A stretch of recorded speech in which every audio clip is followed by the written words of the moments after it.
Yeah, and I did not realize that Hassan won that. I just got off the practice field, and I'm really excited for him. I thought he was a true competitor in that game, and despite the sacks, had a couple more sacks that he was an inch away from or a second away from. So really played a complete football game, and I'm very happy for him and proud of him.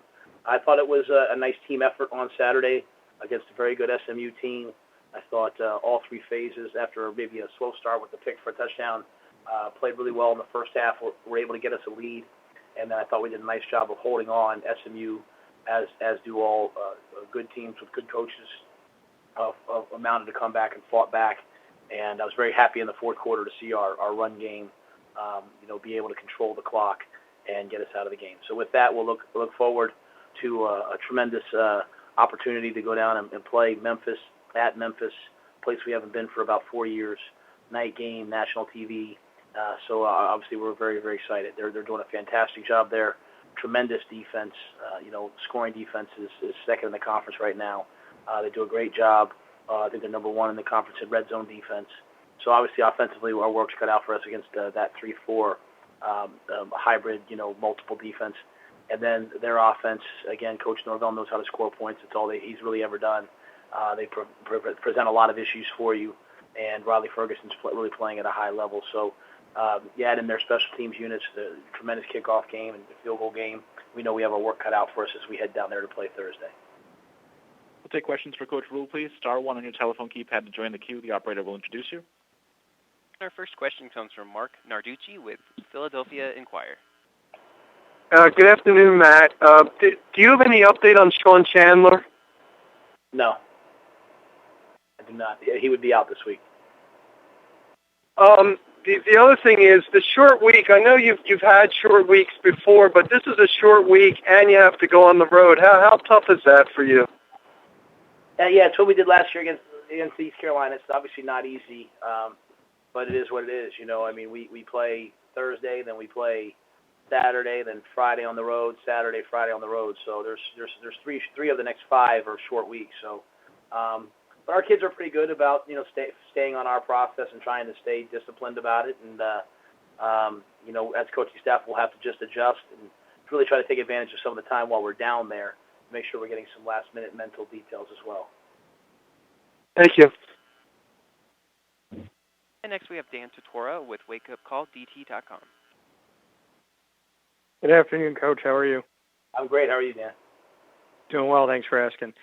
To take a look at this upcoming game against Memphis, just what you can say about what Mike Norvell has been able to do there in his first season and just kind of what you've seen on film at this point. They're very similar to last year. They're extremely talented. They replaced a great quarterback with another great quarterback. Just like the teams we played in the last couple of years, they're extremely adept at scoring points. And, defensively, they present really the same problem. So I think Mike's done a nice job of coming in and building, continuing to build that program, and they look like they've just picked up right where they left off. And then as far as your team coming off this victory against SMU, Chad Morris has been talking about getting his team going. He believes that they'll get there, that there are pieces there. He knows that even in a loss, there's positivity. What did you take away from the game against SMU from the team that was on the other side and the coach on the other side? So you're asking me what I thought of it. I'm sorry. So my thoughts on them?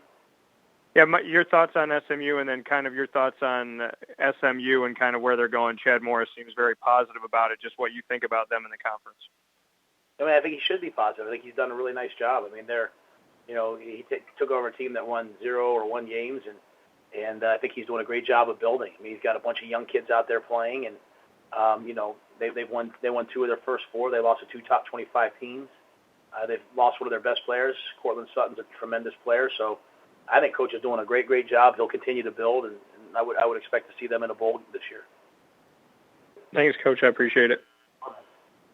And next question comes from Tom Shad with Memphis Commercial Appeal. Coach, how you doing today? What's up, Tom? How are you?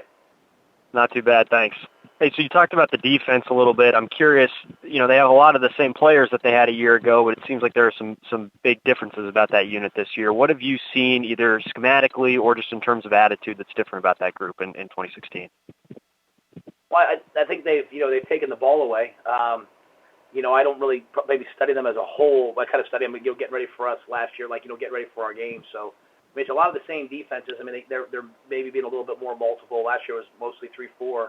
This year it's 3-4, 4-3, 4-3 under, 4-3 over. So they're giving people different looks.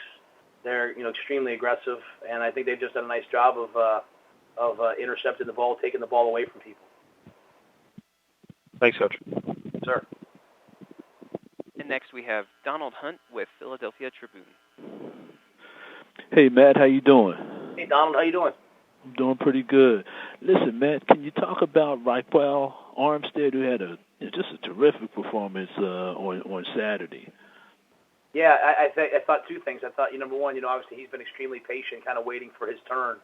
He had some opportunities early, then with Jihad coming back, he had to sort of wait to have a chance to go be the feature back again. I thought he made the most of his opportunity. One of the things we've been looking for is the big play threat, and really haven't had the big play threat. We've been consistent in the run game, but it was nice for him to get out there and bang a couple long ones and put the game out of reach. So Raquel, one of the things I'm proud of is he's done a really nice job in his pass protection. So he's been a very unselfish football player. Not just running the ball, but also doing everything else that we ask guys to do. Okay. All right, Matt. Thanks a lot. Really appreciate it. Sir, thanks, Tom. Yep. And next up, we have Sean Pastor with Owls Daily. Hey, Matt. How's it going? Hey, what's up, Sean? Doing pretty good. So I was curious. I understand to some degree you were recruiting Riley Ferguson this last recruiting cycle. I don't know if you could just kind of describe to what extent you might have given him a look. I don't even really remember, to be quite honest with you. I mean, I think I don't know. I don't remember. Maybe we talked about him early, but I think he was pretty set on where he was going, and we were kind of focused in on who we had. So. Okay. There was we didn't have him on a visit or anything. No, nothing of substance. Okay. And that's right. So on your side, I was curious. PJ has now Philip. He's been the quarterback for 3.5 years, and he has been pretty much plays every snap. I wonder if there's any kind of concern or what I would call it, or how you would address it, or you're looking at it on your side on if he's going to be, if you're playing Isaiah Wright as a Wildcat a little more, whether that, what kind of effect that could have on his rhythm when Phillips back at quarterback.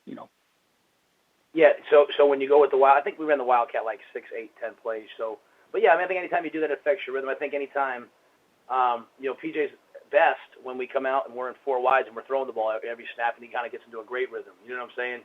So, but as much as we'd love to get him in rhythm, if we can run the ball on people and control the game and play great defense and all that stuff, we're going to do that as well. So it's always sort of a balancing act. At the end of the day, the only stat I really, really care about, I mean, there's some stats I look at is just scoring offense, right? So if that's, even one of the things that hurts the quarterback's rhythm to me is, when you get short fields and interceptions on defense and, for touchdowns and stuff like that. So, but I'll take them. I'll take Ramon's touchdown any day of the week. So, but yeah, there's no concern about running the Wildcat. And that's something we just have here and there. If it works, great. If not, then we have our, our normal offense. Especially in light of PJ hurting his shoulder, not really being able to do some of that stuff with him quite as much. Okay, thanks. And next we'll hear from Matt Vender with OwlScoop.com. Hey, Matt, how's it going? What's up, Matt? I'm doing well, thanks.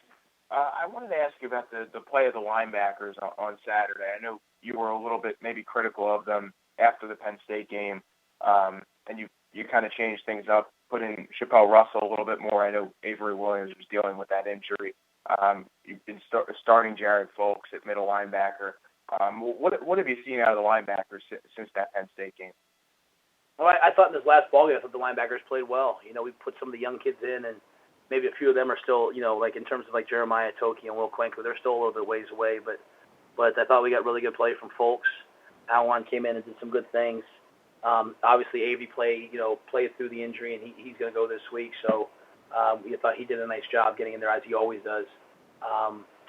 Stephon Marshall, until he got hurt and left the game, but until then, I thought he really the last 2 weeks has played tremendously well. So it's just still trying to develop some of those young guys, like getting Chappelle to take another step, getting Folks to continue to take steps, trying to get trying to get Kwenku and a Toki and Sean Bradley, because they're so talented, just trying to get them to take steps in their game. That's really sort of the next step for us. Mm-hmm. Will Marshall be able to play this week against Memphis? I don't know. Okay. And one last question. The offensive line didn't allow a sack against SMU. And you obviously were able to run the ball fairly well. What's kind of been the difference for this group as the season's gone on, especially after that Penn State game? Yeah, and I think we had 2 sacks. At least on our account. I don't know if we count it the same as the stats, but I think the offensive line is just getting better and better and better. I think we're playing Hennessy, who's a true freshman sometimes. We're playing Jovan, who's a redshirt freshman. Sully, it's his first action. So I think they're getting better and better and better. Jalen Robinson has come in and given us some real meaningful snaps, and he's playing well. So, any time we can run for, I think we had 250-some yards, 240 yards. Anytime we can run for 240 out of the I formation, not, spread. I don't know what that sound is, but it's to me that's a real win in modern football when you're in the I formation still running for 240. So those guys are coming along. They're getting a lot better. And I would say this, I thought we had really tremendous tight end play this week from Cole Boozer, who's sort of does both that and O-line, and from Colin Thompson. They were really sort of the unsung heroes, in my opinion, of this game.